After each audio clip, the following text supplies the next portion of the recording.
We acknowledge the First Nations peoples of this land, the traditional custodians, and pay our respects to the elders past, present, and future. We recognize the ongoing impacts of colonisation and the importance of a voice to Parliament to ensure the sovereignty and self-determination of First Nation peoples is respected and upheld.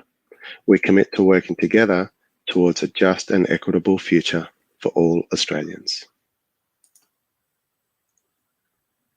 Hi, I'm Keely, and it's Tuesday, the 23rd of the 5th, 2023. And I'm Wencee. And you are listening to The New Blurt. New Blurt. Really late. Very sorry. But here we go. I can't take it anymore. Good afternoon, good evening, good day, and good morning, Blurtstars, wherever you are around the world. You are listening to the New Blurt. You absolutely are listening to the New Blurt. Now, we have had a few technical issues. Sorry for anyone that has been holding on to listen to us or watch us. We do profusively apologise, but this is how I feel, if it makes you feel any better.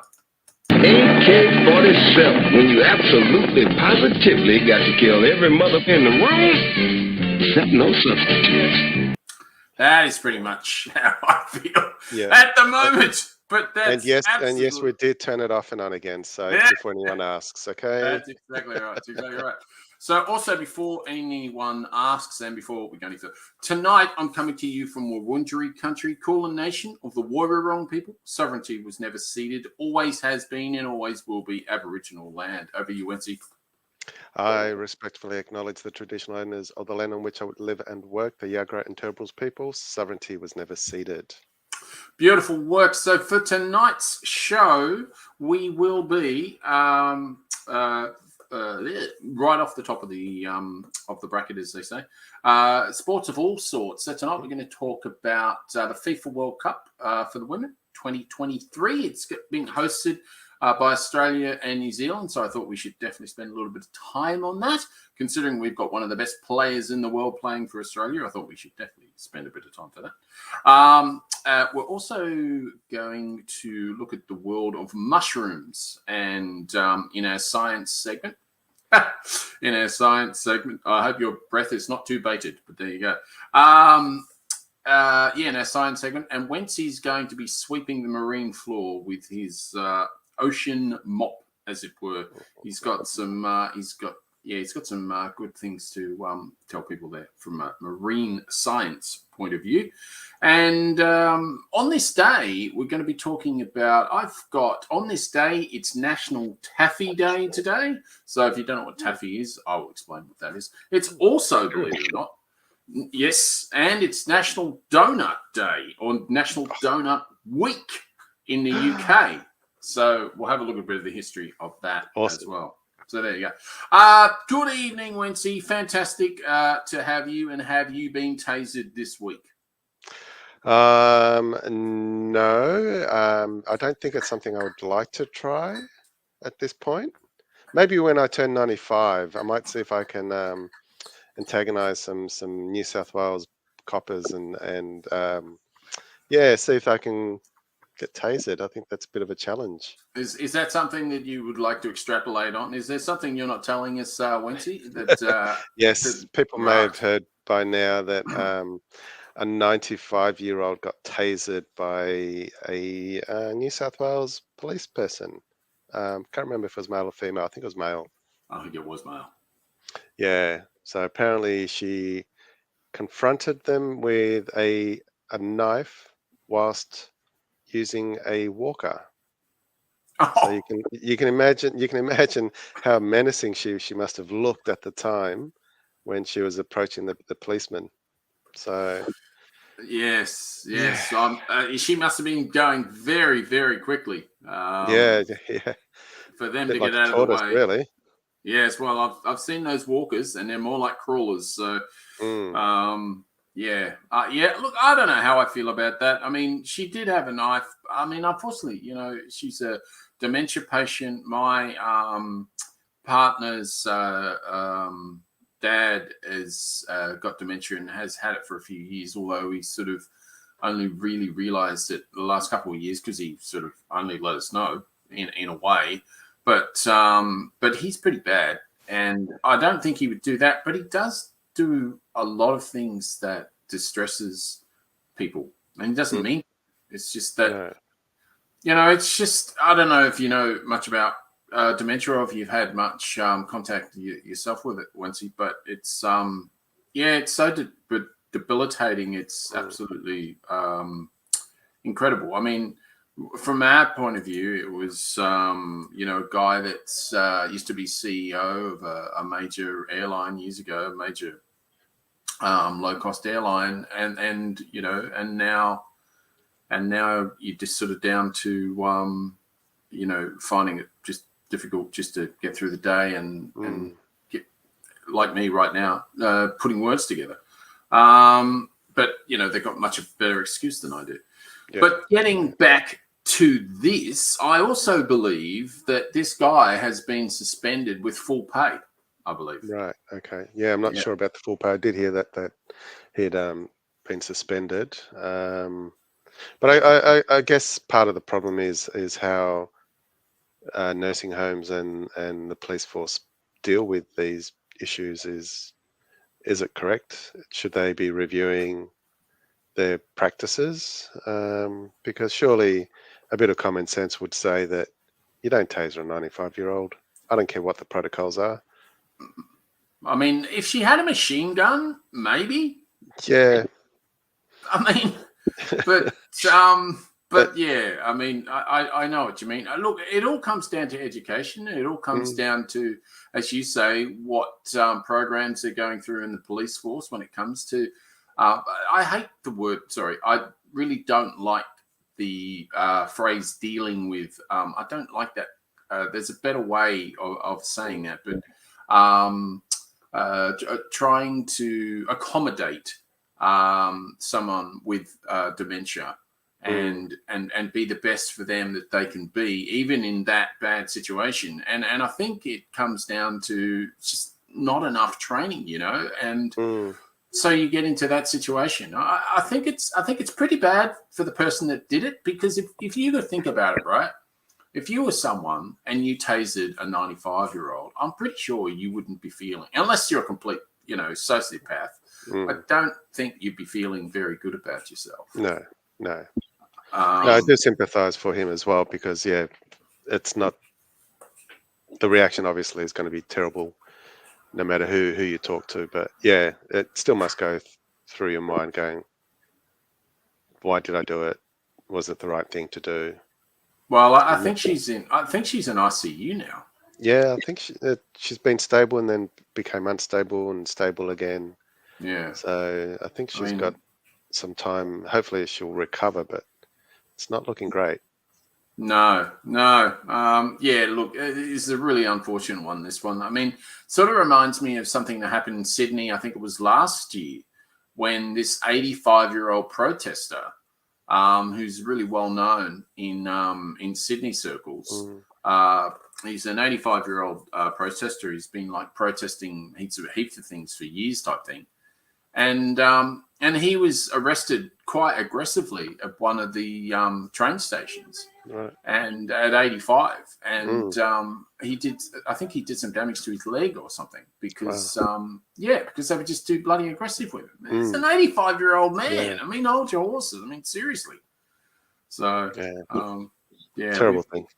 We need to be much, much better with our elderly, because we are going to be it soon. Well, yes, one day.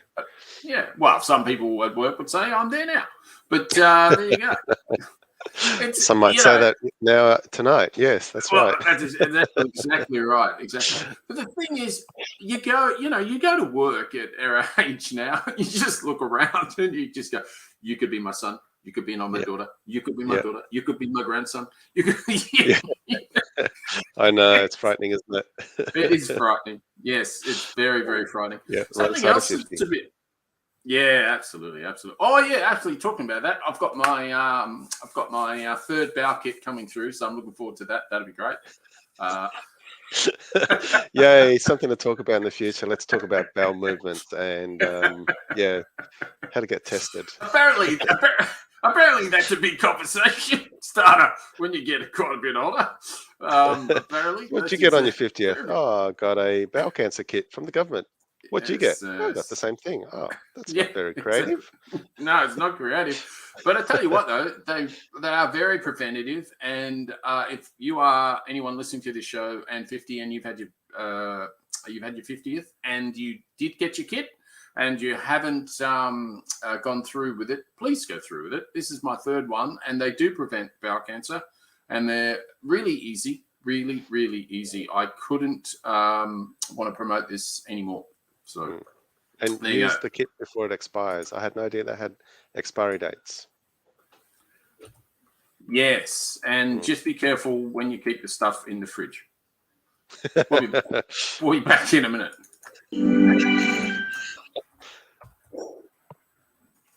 When you give blood, you're more than just a blood donor. You're the lifeblood of Australia. Search Give Blood and book your donation with Australian Red Cross Lifeblood today. Give life. Give blood. Yeah, no, years ago, I remember, I can't remember what happened, but I remember that I had one of my kits in the work fridge. People going, what is this shit? And you went, exactly. Yes, exactly. 100% correct. You sort of just looked at people, you don't want to know. But anyway, now you could also call it a shitsicle. Oh, you could do that. Yeah. You could do that. Now, you're on to the jokes. So talking about jokes, I believe you have a bit of show and tell then, my friend. Yes. You mentioned at the start of the show about a comedian who's been banned in China. So I don't know if many people out there know Uncle Roger, who's played by Nigel Ng, who's a Malaysian comedian. I think this is a very short one. Not intimately. No. I have known his work for a while now. He basically does cooking shows, in inverted commas, for those listening on the podcast. And he lampoons, I guess, many of the famous chefs. Is he good? Is he funny? Yeah, he's good. He's funny. And he loves his MSG. Okay. His MSG is his magic powder that goes into all the foods. So we're watching something because we've recently been watching on 7+ app, Gordon Ramsay's Kitchen Nightmares. And one of my kids has just fallen in love with Ramsay because of his swearing and the way he tackles things. But even though he seems very aggressive, he just has this nurturing side of him where he picks up a rundown restaurant and gets them profitable again. So, long story short, we saw that was a long story. Clip. We saw a clip of Uncle Roger and Gordon Ramsay, but at the end of that was this clip that I'm about to play. Okay, beautiful. So here we go. Let's go. Oh, helps if I press play. It does.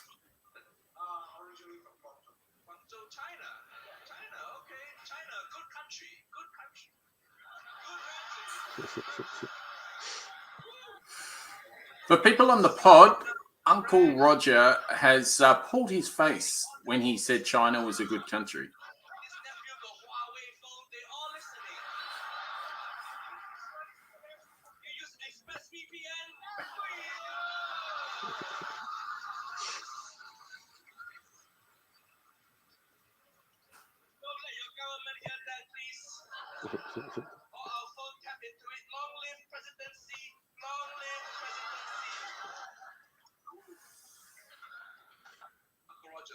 I hope people can hear it. Yeah, what we'll do, we'll put the text is there, but we'll put the audio and video. Yeah, we will. We will do that because I definitely want to have a look at that again too. So that's but the just turn that off for a second, Wencee. So the main thing about this was that he got in real trouble with China about this joke. Is that right? Correct. Yes. So because he was lampooning the Chinese government and yeah, because he was criticizing the Chinese government, his accounts in China got banned. So yeah, Accounts meaning, sorry, meaning. social media accounts. Oh, but okay, but you said he's in Malaysia, yeah? He's a Malaysian comedian, but yeah, because he's got a social presence in China, those Right. accounts got banned. So Oh. anything he probably has that we can watch, they Ah. can't watch now in China. Got So it. they banned him. Yeah. Got it. Yeah. Well, that's not abnormal.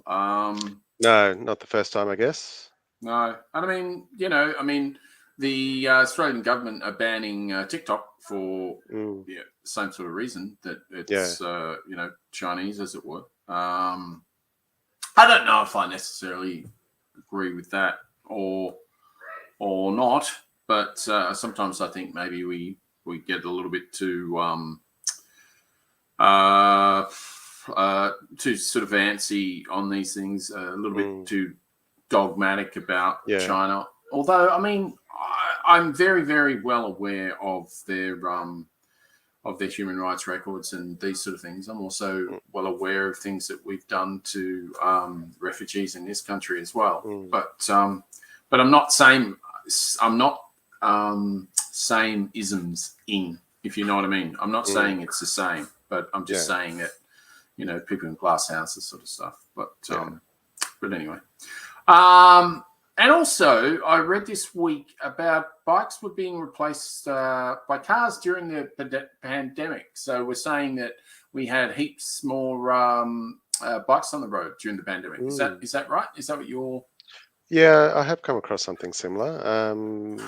Yeah, I'm not surprised. I guess people had disposable income because they weren't going out, and you couldn't go far, especially you guys in Melbourne. You only had 5K limits at one point. So now, keep it nice. Keep it nice. But yes, Uncle Kegsta is going to get narky. But yeah, people would have kept wanted to keep going outside throughout the pandemic, so they would have been buying more bikes. Yeah. Do you have any other? All I was going to say about that as well was that what I remember, and I remember it fondly, actually, being locked down for so long, that there was bugger all traffic. It was like the old days. You could walk around your streets and you could actually hear the birds and actually smell something that wasn't freaking fossil fuel fumes. Yeah. It was actually a really nice time, and we had remarked on it quite a few times. Yeah. I was like, I'm quite happy if we get locked down a little bit again. But I'm sure there's many people that don't want to hear that. But what I did hear, actually, at the start, obviously our show's called We Stand with Stan, and what that's all about is Stan Grant hosts a Quanda Q&A on the ABC. Well, he did for a while. And he has been receiving racist and just abusive, horrible death threats, not just him, to his family and all the rest of it. And I believe it all kicked off because of stuff that he said about the coronation that was the antithesis of sort of what they were talking about, i.e. he was talking about the history of colonialisation in Australia and what it did to his mob and his family and his history, etc., etc.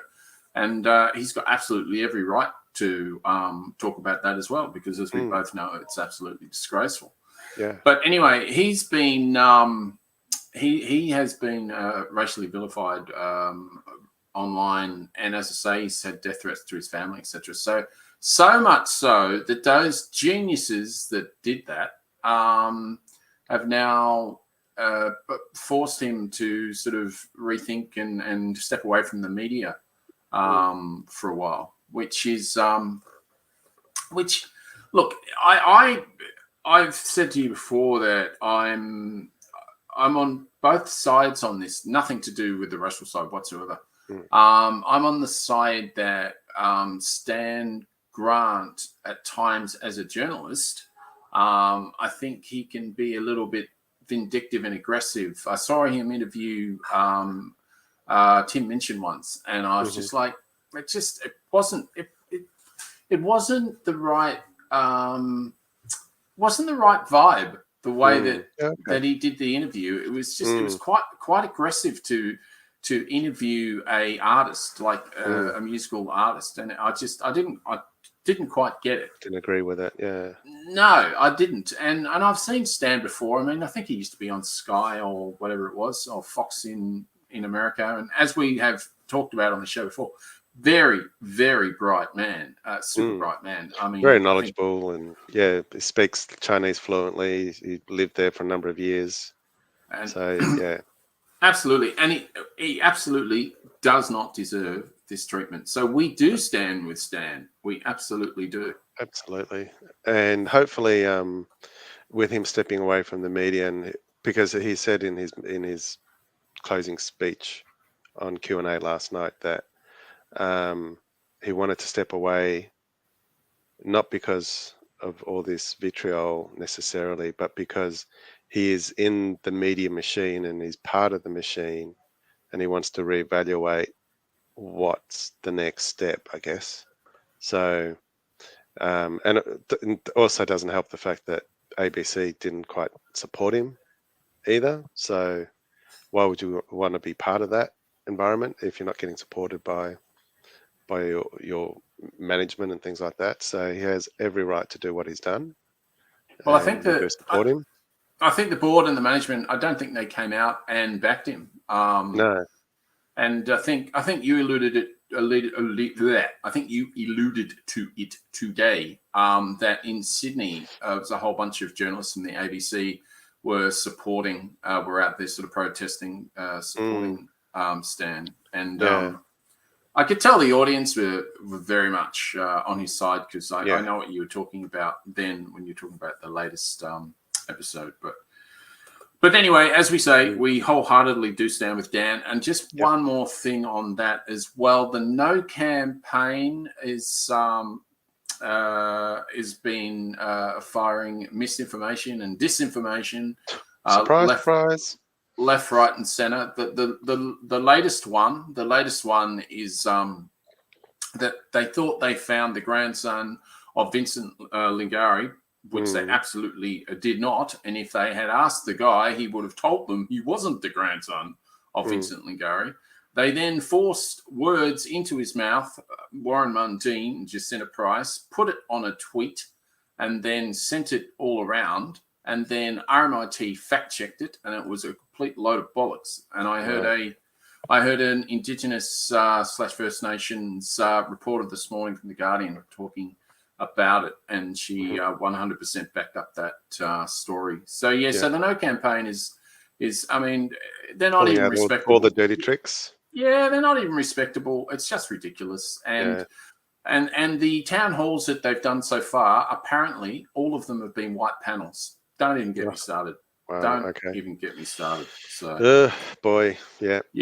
So what you'll notice, people, when you listen to the podcast, you'll notice right on the end of our podcast, you'll hear a little 5 or 6 minute video each week until the referendum, hopefully, really, really hopefully, is passed positively. And we have First Nations people talking about what it means to them and what it is. And we will do that until the referendum is done. Nice work. Absolutely. So with that, I think we now have sports of all sorts. Now, I'm just going to play this and we'll just go straight in, because I still don't have a sting for it, which is pretty pathetic, but there you go. You got some homework. Oh, no. Hang on. Got to put you back. Got it. Back. Got it. Let's play that again. Play it again, Sam. Animals away from the Australia. Still not there. No one. No. Yeah, I know. Having fun tonight. Yeah, it's 124 episodes in, guys. Hey, I'm from the Australia Institute. I'm listening to the new Blurt with Wencee and the Kegsta, and you should be too. It's on Tuesday nights, live from around 8 p.m. Yeah, she's been doing some amazing stuff in the States, Hannah. Some of the stuff she's getting involved in, just phenomenal. I saw in her Twitter feed the other day. So if you're ever listening, Hannah, we salute you. And yes, very proud of what you're doing over there. So keep doing that. And we love hearing your voice every couple of weeks.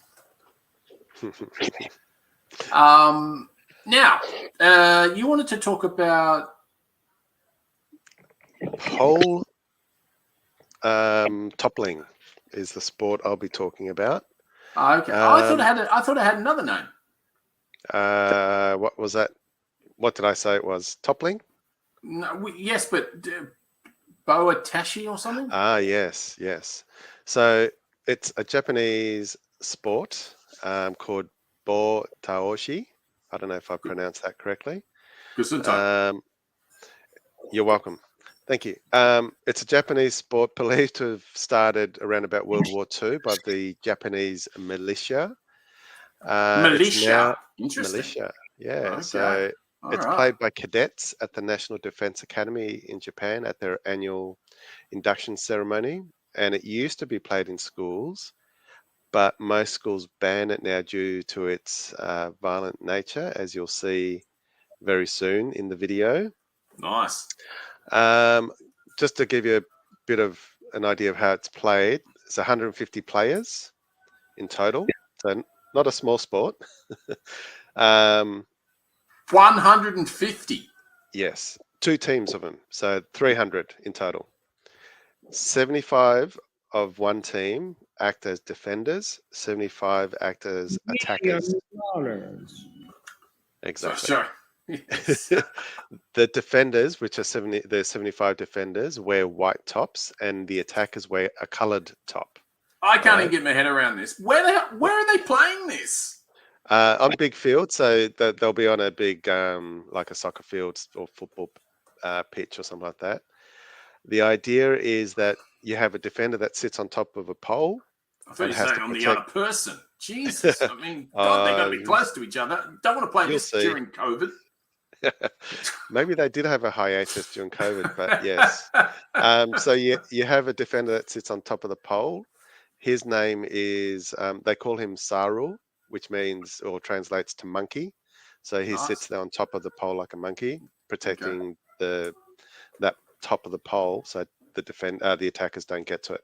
And the idea is that the attackers attack the opposition and try to topple that pole that the Saru is sitting on, and once it gets to 30 degrees, they declared the winner. And because the 2 teams are playing at the same time,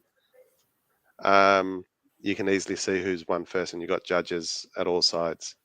I think you need to do show and tell on this. I don't know if anyone is following you on this, or it's just me, because I'm definitely not following you. Okay. This is going to be interesting.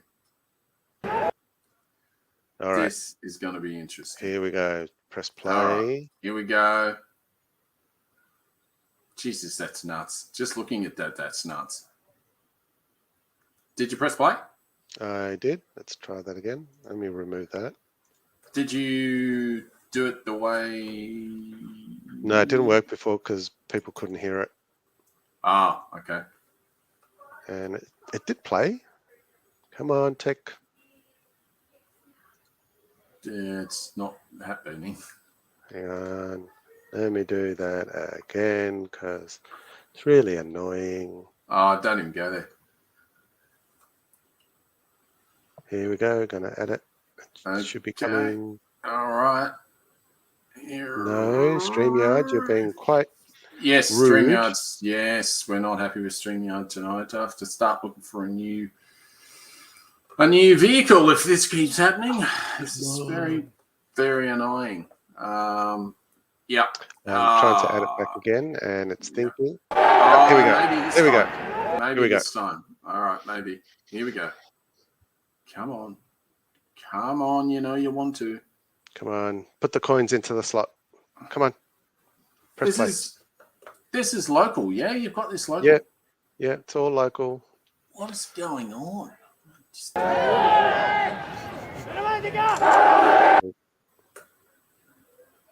Don't think it's going to work, Wencee. No. It's a real shame because All right. I would like Why to know don't you go to your segment?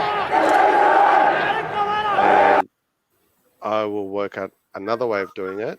All right, no worries, not a problem. Okay, not a problem. Okay, we will definitely get back to that because I absolutely want to see what the hell's going on. But what I did want to talk about is FIFA. If people don't know, yes, absolutely. So I've got a little bit of stuff here.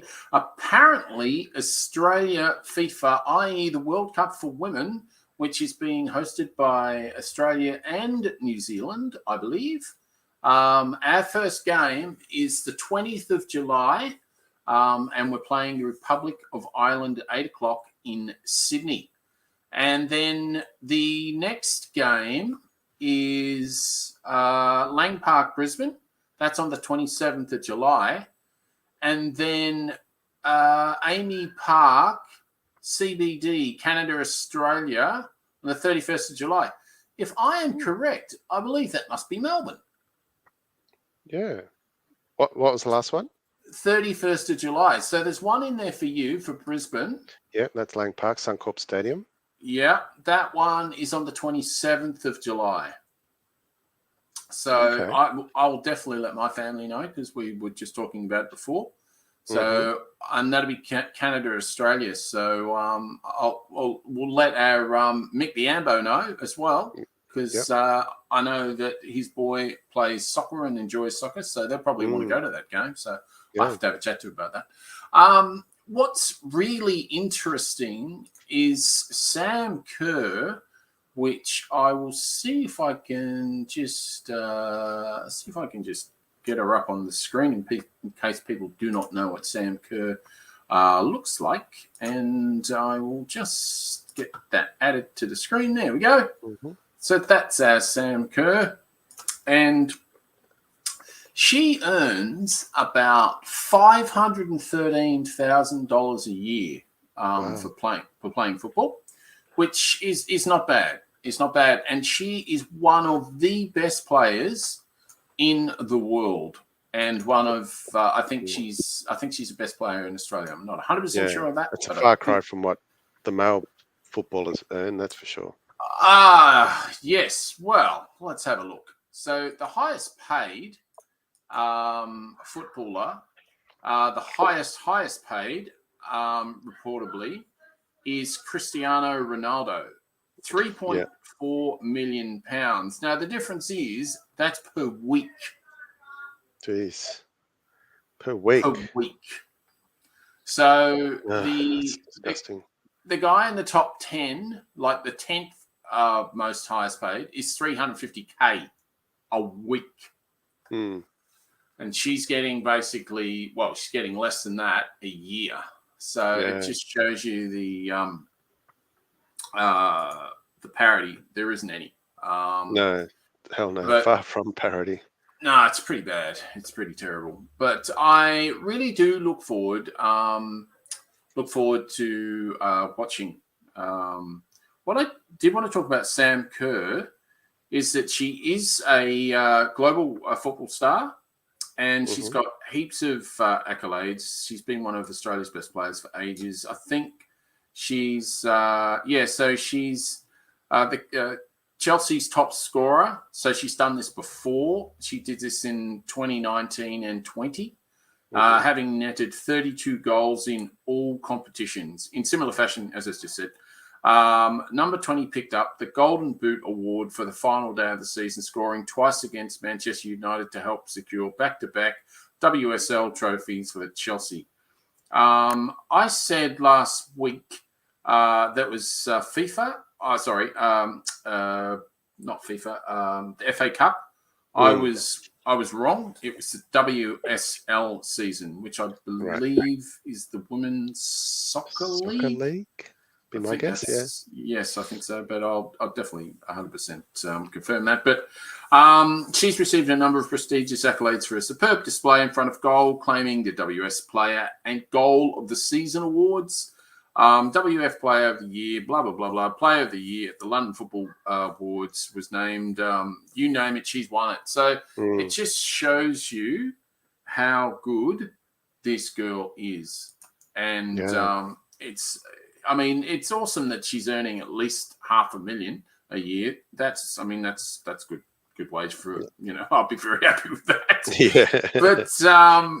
But yeah, I don't have her talent. And that's okay. I'm all right with that.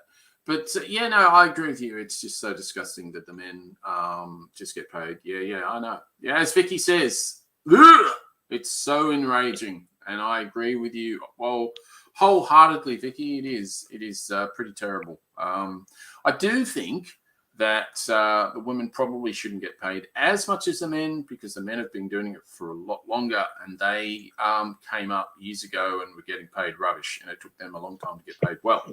But I do think that we do need to start getting parity somewhere near it, because it's a little bit ridiculous. Yeah, and it's got to start with sponsors and the promoters and the sports governing body to start promoting it and putting more shows on or more events so that we do get to watch it and it becomes popular. Don't just put it at 10 o'clock at night or put it on hard to reach services. Yeah, no. So it's got to be visible. Otherwise, how's it going to catch on? Absolutely. Well, I don't know if you remember, but the old government we used to have, it seems so long ago now, like it was a different century. But anyway, they gave money. I think they gave like 20 or 30 million or something. Mm-hmm. I think it was something like that to Sky.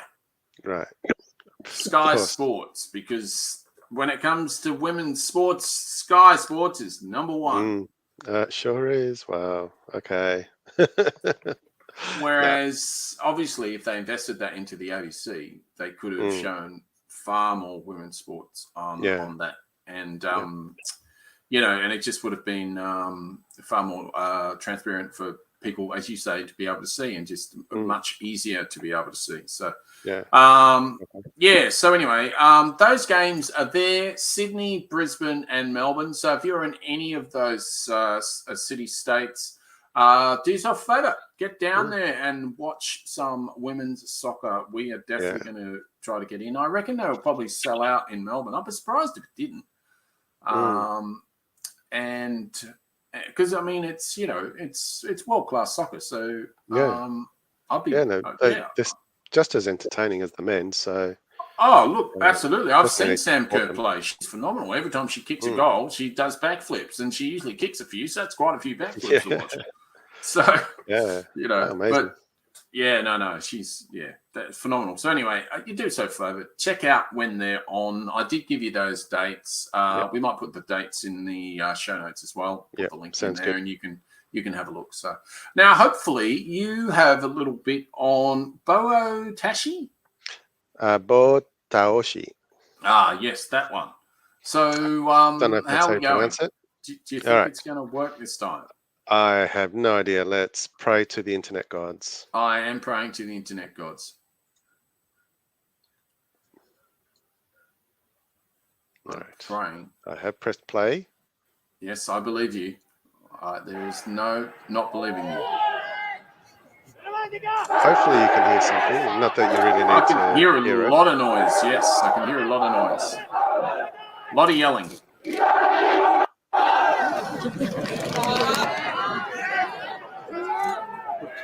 What the actual? It's like a war game. You think?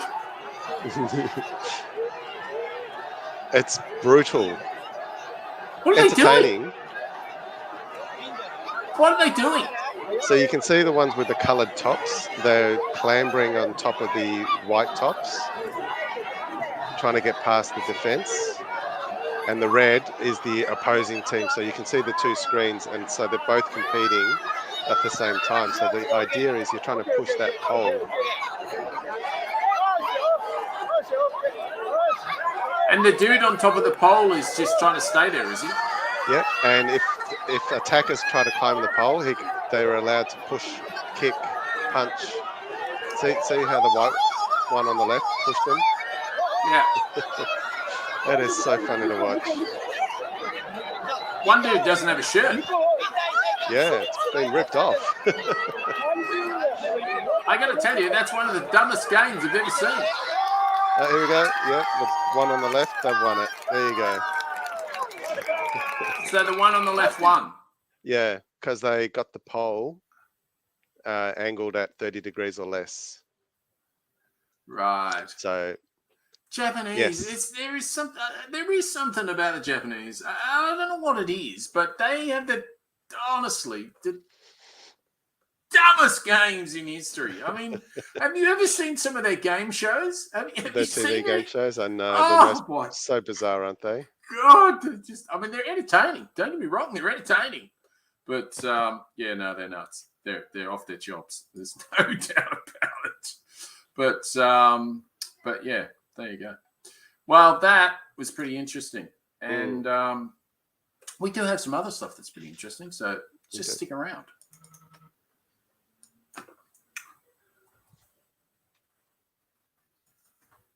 Oh, we need to get you back on. Quality research that has real-world impact, whether it's revealing the $10.3 billion in fossil fuel subsidies provided by federal and state governments last year, or our long-standing research advocating for a federal anti-corruption commission with real teeth.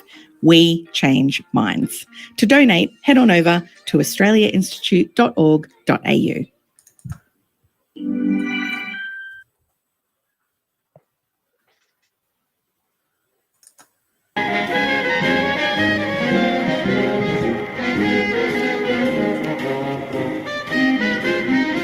On this day. So as I had spoken to at the top of the show, on this day, it's National Taffy Day. And if you don't know what taffy is and where it comes from, apparently this is what it looks like. Taffy. So that's taffy. What is that? Now, I'm gonna tell you. So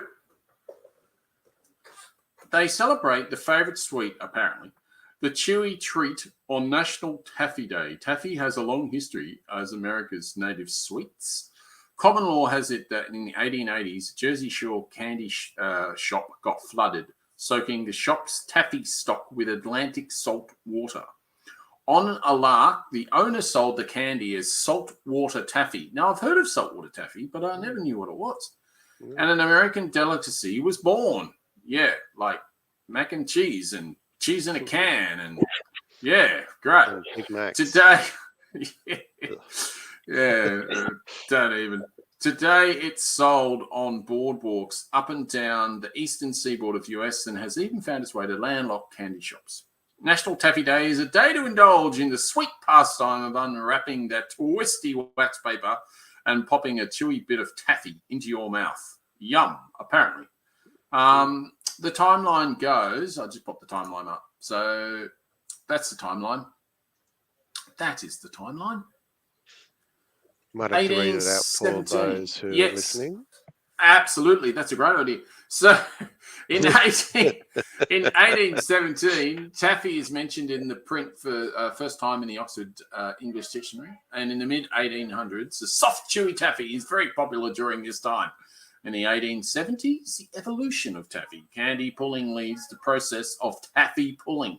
Now, I'm making the assumption that taffy pulling is very similar to when you go to a lolly store, you know, the old-timey ones, and they show you how they make like the boiled sweets, and you see them pull those. Yeah. So I'm sure that's the same. Just pull and stretch it. Yeah.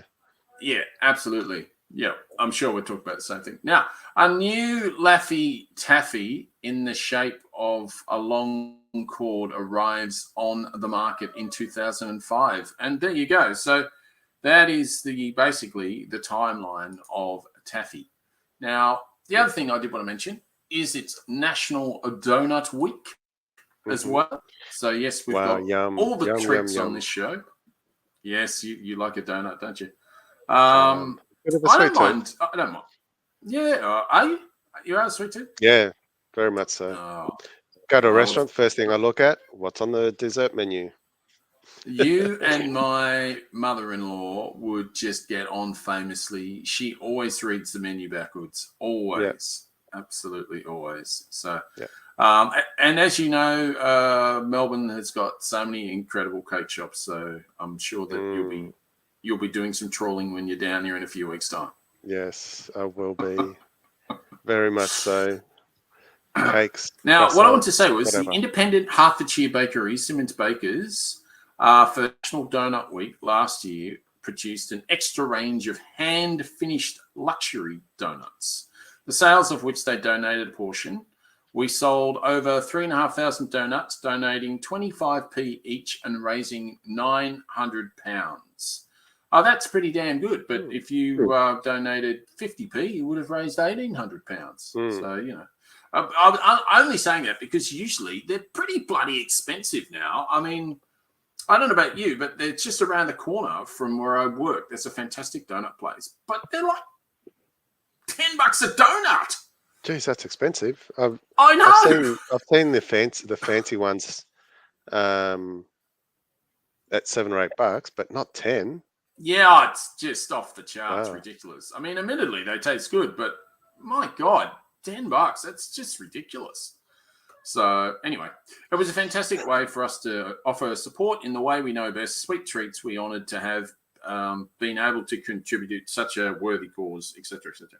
Welsh Bakers Jenkins Bakery commented, David Jenkins Limited is proud to participate in National Donut Week. It's a seasonal event that our staff and bakery and retail teams look forward to, blah, blah, blah, blah, blah. So, as I said, National Donut Week, which is really interesting because one of my bosses was carrying around a box of Krispy Kremes today. I wonder if he realizes it's National Donut Week. That'd be interesting. If he does. I will have to look for them in Adelaide when I'm there tomorrow and get work to pay for it as a work expense. Yes, you definitely 100% should do that. There's no doubt about it. So, they're the hand-twisted ones on the right. Nice. They look pretty amazing, don't they? And even the ones on the left look pretty damn good as well. Yeah. So, yeah, no, it's almost a meal, isn't it, these days? Not like your regular, like the ones we used to have when we were kids, where it was just a plain jam donut or chocolate covered on top, or a strawberry, which was one of my favorites. Yeah. I've always been a cinnamon donut guy. I've always been a cinnamon donut guy, and I still love just the normal everyday cinnamon donut. But I do remember the jam donuts, and it's funny you say that because I remember years ago when I used to play golf, I used to drive down, and there used to always be this van on the side of the road about 25 minutes out from when I got to the golf course, and they had hot dogs, they had big M's, and they had jam filled donuts. So that was my lunch before I started. Very, very nutritious. I do like the hot jam donuts that you get from the Royal Melbourne Show or any of the shows around Australia, or the Vic Market. Yes, in Melbourne. Yeah. I just much prefer the cinnamon type far more than this American sort of shit. Only my opinion, obviously, but I've never been a Krispy Kreme fan ever since they came over. So you know. Yeah. For a sweet tooth like me, I find Krispy Kremes way too sweet. Yeah, they're just ridiculous, aren't they? They really are. I can feel my enamel just dissolving as I eat them. I tell you what happens to me, and I remember when I was in London, this happened a lot too, because the flavor profile is different. So believe it or not, their chocolates, etc., are sweeter. The same chocolate is sweeter than it is here. Interesting. It is interesting, but it used to just put me over the edge because what would happen is I'd take a bite of a chocolate bar and it's weird. I get this sensation. It goes straight up through my head sort of thing. And it's sort of like I'm high or something. It's really weird because it's so sweet. Yet the same chocolate bar here in Australia, the exact same one. I don't get the same which, Is and that- it's a weird feeling. It's not a particular one that I like. I mean, Mm. sometimes it's okay. I mean, you're like, oh, that was quite cool. But it's not something. It's not something you want to feel all the day. So No. feel all the time. So it's interesting. I mean, America's the same. They're sweeter again than the UK. So, you know, that's why Krispy Kreme is so. That's what I was going to say. That's what Krispy Kreme does to me. As soon as I take a bite, it's just Yeah. it's just yeah. No, I'm so pass on that. So that is my food history for on this day. Did you have food history too? No, I didn't have food history. I've just got general history on this day. Oh, nice. Just had to get that frog out of my mouth. That's Throat. fine.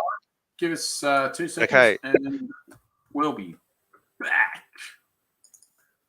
God, nothing hurts my soul more than getting a bunch of money from paid sponsorship. Cash for comment. I love it. Speaking of cash, have you tried the new Cash app? Send and receive money from anyone instantly with the Cash app. Oh, God. Say you want to get $10,000 from Valvoline just for mentioning the word Valvoline. Just give them your Cash app username and they can send it to you immediately. No questions asked. Download the Cash app today. Valvoline. Now, I played that because it's funny, but I also played it, and I just remembered why. Because our fantastic friend Dan Illick, yes, it's 125 episodes next week. So, It is. yes, he should be live with us with a bit of luck. He did promise, I believe, but yes, we won't hold him to that. He's scheduled in. He's definitely scheduled in, and he was looking forward to it. So, Excellent. Yes, Can't so wait. look out for that, people. That one. Yes, it should be a bit of fun. So he was emceeing Russell Crowe's not his wedding, but he was emceeing some party or something. So that would be an interesting conversation. And plus, he's been doing lots of other stuff as well. So yeah, it'll be lots to talk about with. Let's find out next week, I guess. Yeah, definitely. Now back onto you on this day. Sorry, I'm going to quickly go through it for because we're starting to run out of time. We are indeed, and it's getting late. On this day, 1430, so a long time ago, Joan of Arc was captured in Compiègne, and was then sold to the English. Sold to the English? Yeah, so she went through a trial and other things, and after the skirmish, where she basically gave herself in, they took her away and they sold her off to, I think it was a French bishop, but was an English sympathizer. So yeah, complex. I'll put the links in there, but very interesting history. And she was burnt at the stake a year later, almost to the day. In the year 1576, King Frederick of Denmark offers the island. Moral to that story is don't be a nurse in the when? What hundreds was that? 1400s. Yeah, don't be a nurse in the 1400s because dickheads will think you're a witch. So, yes. And she was only 19 when they burnt her at the stake. Yeah. So next one, 1576, the year 1576, King Frederick of Denmark offers the island Haveen to the astronomer and nobleman Tycho Brahe, or Bray, I don't know how you pronounce his surname, where he built an observatory. At the time, he was doing one of the most accurate measurements of the sky without using a telescope because it was pre-telescopes. And he charted accurate measurements of comets and positions of stars and things like that. So he's a very famous astronomer for those who are into astronomy. In the year 1785, Benjamin Franklin announced his invention of bifocals, good old dual lens seeing glasses. So even though he didn't, 1785. 1785, and that was today. 1785 today, exactly. Yes. Wow. That's when he announced that he invented it. He's not credited to actually, he wasn't the very first to have created the bifocals. Others had tried but not succeeded so well. But his invention, where he literally cut two lenses in half, put one for long distance, one for short distance, put them in the lens, in the frame, they weren't perfect. They didn't always stay in place. They did fall out sometimes. But yeah, that's sort of credited to him on that day when it came out. You know what that means? That means mm. it's three years before the indigenous of this nation was still enjoying themselves. Yes, true. Someone who wasn't enjoying themselves in 1934, American outlaws Bonnie Parker and Clyde Barrow. Clyde. Right. Yes, they were killed by police in an ambush in Louisiana. For those who aren't familiar with what the pair did, they were, I think they were childhood sweethearts. And they created a gang robbing businesses and banks during the Depression for 3 years, between 1931 and 1934. But then, yes, they got ambushed in that town called Sales in Louisiana and got mowed down by the police. 130 bullets, I think it was, that they fired. Yeah, they checked. There's pictures of the car afterwards. It's pretty horrible stuff. Yeah. I've got the photo in the link here, but I'm not sure why they were so aggressive towards them because, I've seen the film. I haven't read the book, but there's a really good film, Bonnie and Clyde, a moderately recent one that's an absolute cracker. And it's sort of depicted that they're not terrible people. Like I don't think they go out of their way to be violent towards police or whatever it is. Yeah. They did kill several police during their robberies, so. Well, yeah, but I mean, yeah, okay, fair enough. So I think they sort of deserved getting shot. Yeah, they probably did, but there was a little bit of overkill. If you saw the car, I mean, it was a little bit ridiculous. There's only two of them. Yeah. Well, they wanted to make sure that they weren't getting away. That they were actually dead. Yeah, that they really were dead. Yeah, well, 150 bullets will probably do that. Yeah, exactly. I thought it was a bit of overkill. But anyway, yeah, you got a point. Yeah. And my last one, in 1969, the BBC orders 13 episodes of Monty Python's Flying Circus. Excellent. Yes. Excellent. Yes. I was listening to John Cleese the other day, and he was saying there was a certain, I can't remember what season it was, but there was a certain season of Monty Python, and he said he just had enough. He was over it. And the other thing I found out too, he said that he is writing a new Fawlty Towers. Yeah, I did hear that. Yeah. That'd be interesting.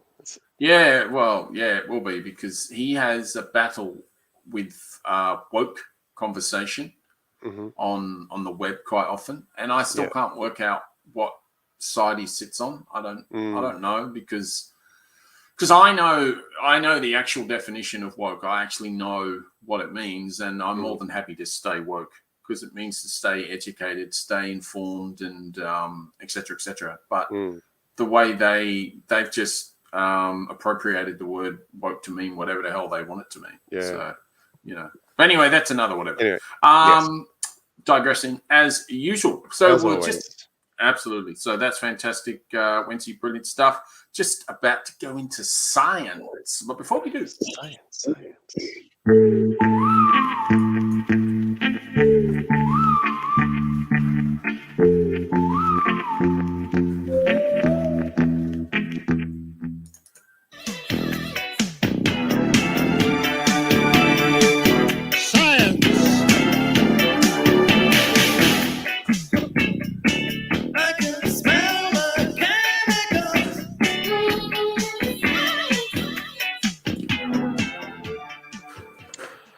Okay, science.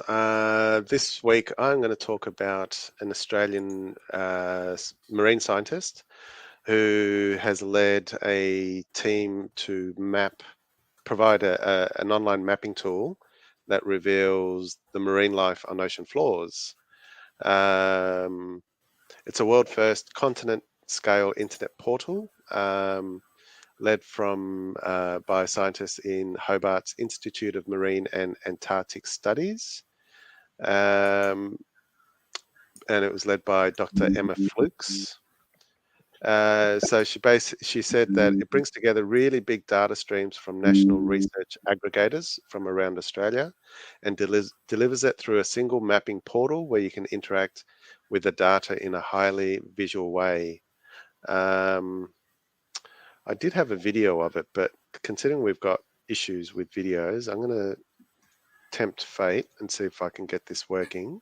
Yeah, it looks like a bit of a cracker with the video. Well, you did get the other one sort of up there in the end. So yeah, so I'm going to use the same method. Keep my fingers crossed. I don't think there's any audio to this one, so it's really just a visual thing. Oh, so okay. You might have to explain it on the pod then. Yeah, so it's basically a map of Australia, and it's a bit like Google Earth. Do you remember Google Earth where you could zoom in and get details of absolutely of the surface of the planet?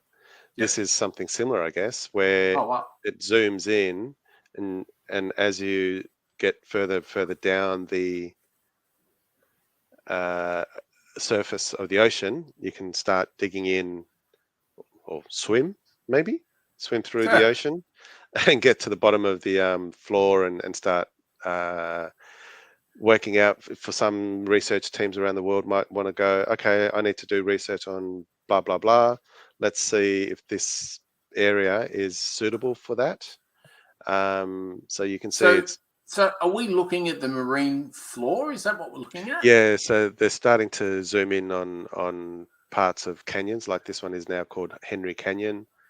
Then they progress now to Hood Canyon. So you can. So this is alive via satellite straight into the bottom of the. No, marine... so they would have used underwater vessels to map out the ocean floor.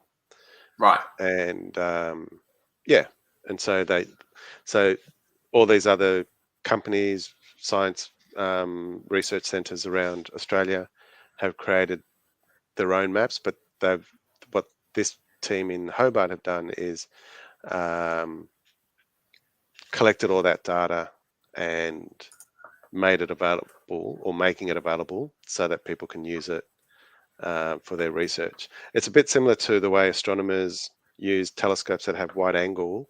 They take pictures of the whole night sky, and it's not perfectly detailed, but it's enough so that people who want to study a certain part of the sky, they can go, okay, I need to investigate this part. Let's do some initial investigation. Okay, and then they go into detail with their own other telescopes or other instruments. That sounds amazing, and I'm sure the marine scientists, absolutely. As Vicky says, super cool. I totally agree. It sounds amazing. The marine scientists must be absolutely wrapped with this. So, who actually designed it again? Sorry. So it's come from the Hobart's Institute of Marine and Antarctic Studies.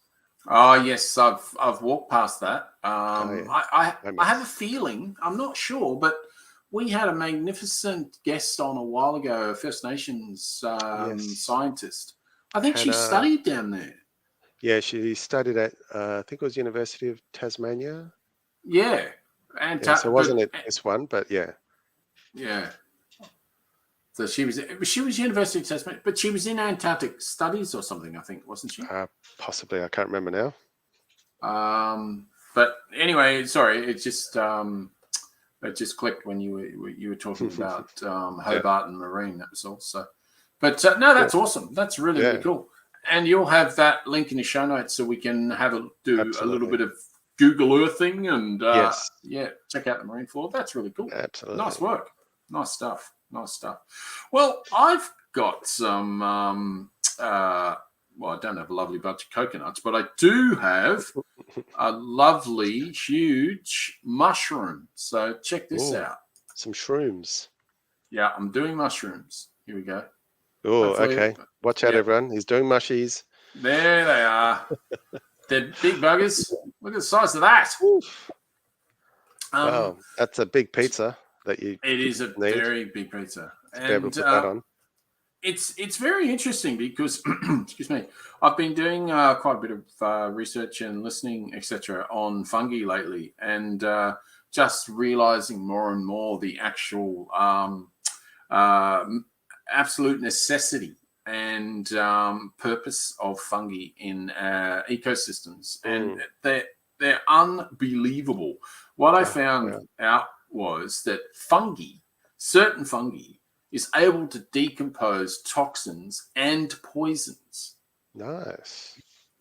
They're absolutely incredible. I mean, if we didn't have fungi in the forest, we would just have wood stacked up until, like, I don't know, 35 stories of wood in a forest. Oh, really? Yeah. Because that's what the fungi do. They decompose all the wood. It's amazing. They are unbelievable.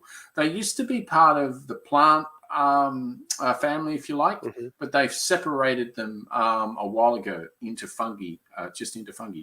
Right. They're almost more like a person than they are the way they live. Well, not a person so much, but you know what I mean. More of a. They have families. Well, they do, and it's more than an animal. Sort of more of an animal than a plant because of the way that they do live, etc. Because they, there's a certain ant called a zombie ant, and the reason it's called a zombie ant is because what it does is it lives on this particular fungi, and when it bites into this fungi, the fungi basically makes the ant come under its control, if you like. Wow. And basically what it does, it gets the ant to do certain things into the fungi so the fungi can expel more of its spores into where it is, so it can get more. Yeah, it's absolutely. What I will do is one time when we do science, whatever, I'll get a full on fungi, not just the mushrooms we have today, because they are I've just totally been blown away by it. In fact, we've got a fantastic book in the house on fungi, so I'm really looking forward to reading that. Wow. But anyway, I'll have to peruse that when I'm down there. You definitely 100% can, no doubt about it. So anyway, a cluster of giant mushrooms has popped up at Cockatoo Lake Recreation Reserve near Narracourt in regional South Australia, which is a couple of reasons that's interesting, because a really good friend of mine grew up in Narracourt, so there you go. Hi, Di, if you're listening. And some good caves there as well that you can explore at night. Yes, absolutely there is. Yeah. That is 100% true. Now, these mushrooms that you just saw the pictures of are called large boletes, and they usually appear in grassy areas near native trees, and they can grow up to 1 meter wide. So you don't want to mow those babies. No. And ecologist says there have been reports eating boletes can cause gastrointestinal issues.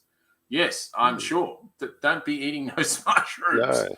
So the mushrooms are believed to be boletes, as I said, which are not commonly reported in regional South Australia. Boletes are considered to be Australia's largest terrestrial mushroom and usually appear after soaking rains during autumn. Now, I think I've seen stuff similar to this, but I don't know if I've ever seen one 1 meter wide. So it's the first time I've seen big ones. There are at least 6 there, Mr. Letty said, and I know he was talking about mushrooms. While the giant fungi had been spotted in the southeast over the years, he said these mushrooms were amazing to see, given their size. I didn't know much about them until I got them home and Googled them after seeing them. They can grow up to 1 meter wide. So I've got a fantastic picture here that you will like. So have a look at this. Wow, that is huge. It is interesting shape as well. It almost looks like a UFO. Well, yeah, I was thinking a stingray. If you put like a tail on the end of the one on the right, you can, and a little, a couple of feelers coming out, you could almost be a sort of a stingray. But yeah, no, it's just they are phenomenal. Seriously, they are just unbelievable. Anyway, you're going to love this last photo. I'll show you in a second. When I first saw them, I thought it was a pile of firewood left by campers. You're going to love this. Everyone's going to go, "Aw." Oh, look at that. I bet So you that's cute. comfortable too. I bet you it's Yeah. comfortable. But It's probably warm as well. yeah, it probably is. I'm thinking it's toxic as well. But For those listening on the podcast, there's a little Not baby, sure. probably not even a year old, sleeping on top of one of these mushrooms as if it was a bed. Yes, it's very, very cool. But we will put the link in the show notes, as we Mm. always say. So we often search Padaway Conservation Park for fungi. So he was very excited. The size of these were very impressive and different to what we usually find. The underside are sponge-like instead of gills. He said some of the mushrooms were at least 40 centimeters wide. So Mr. Puliu has co-authored a guide for foragers called Wild Mushrooming, so you can look out for that one. According to Atlas of Living Australia, Phalebus marginatus are typically found, they're the bolites we just talked about, typically found in the forests of southeastern and southwestern Australia, which I believe will be not us. That wouldn't be us, would it? No. Southeastern. No, we're not southeastern. No, we are. We are southeastern. Yeah, we are southeastern. Southeastern, southwestern Australia. So we are. Yeah, you are southeast, of course. Yeah. We're southeast Queensland. Yes, that's exactly right. One specimen found in Victoria reportedly weighed 29 kilograms. So there you go. Nice and heavy. Yes, nice and heavy. And I nearly forgot about it because we haven't done it for a while, but now it's time for... My brother-in-law was addicted to the hokey pokey. It was a rough couple of years, but he turned himself around. Joke up a week. It is. I'm going to go first. I've just got one. No, I'm going to go first. I'm just going to jump in. Why did the Scarecrow go? All right, No, you go. No, go. No, you started. No, you started. Go. Why did the Scarecrow win a Nobel Prize? No idea. He was outstanding in his field. All right, I've got one that's related to your story just now. How much room does fungi need to grow? Oh no, you just shit. Oh come on, no. What? You've lost me? No, you're back. Okay. Go for it. All right. How much room does fungi need to grow? Go on. As much room as it takes. I've got one very similar to that. Why are peppers the best at archery? No. Because they have an arrow. I programmed a pirate game, but users said the main character looks not enough like a pirate. There will be a patch soon. That's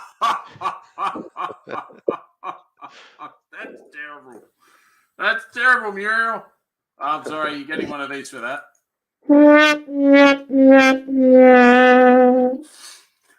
What did the duck say after what did the duck say after she bought chapstick? No idea. Put it on my bill.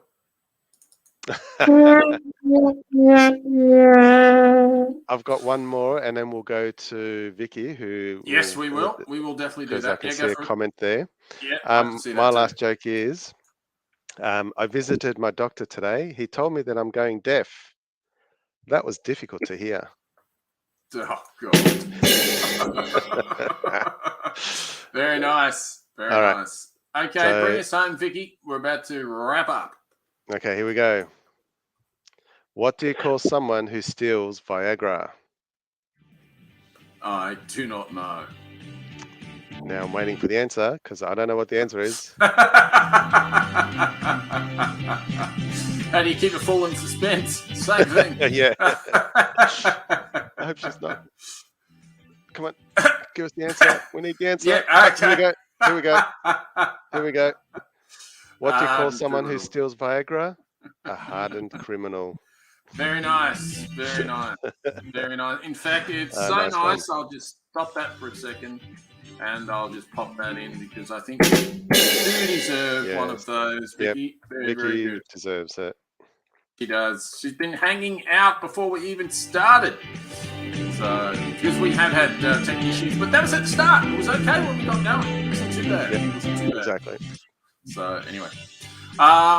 Look, thank you for anyone who joins us tonight. Really, really appreciate it. And thank you for people listening on the pod. Next week we'll have Dan Illick, according to my calendar. So Yeah. I'm hoping that is still on the cards. Dan's usually pretty damn good, so I'm assuming it will be. So we'll get our people to talk to his people, and we'll have him on the show next week. Exactly right. It should be very, very good. And what else we do on top of that, we haven't worked that out yet, but we will get there. Don't forget to subscribe on our Substack, as you can see below. Our email is blurtstar@gmail.com, Twitter @blurtnew. What's the other one? Spoutable should be @blurtnew as well. Yes, it should be. Yes, reach out to us. Happy Absolutely. to answer do any that. questions you have. Absolutely, 100% what Wencee said. And also, please keep your eye on the Yes campaign. Please keep your eye on the Yes campaign. And if you've got any questions, just go through that page and they will answer it for you without a problem. Yep. There is so much information up there. And I think what I'll do, Wencee, maybe you can put the link out again on the course. I think there was a course for the Yes voting. Yes, there was. Yep.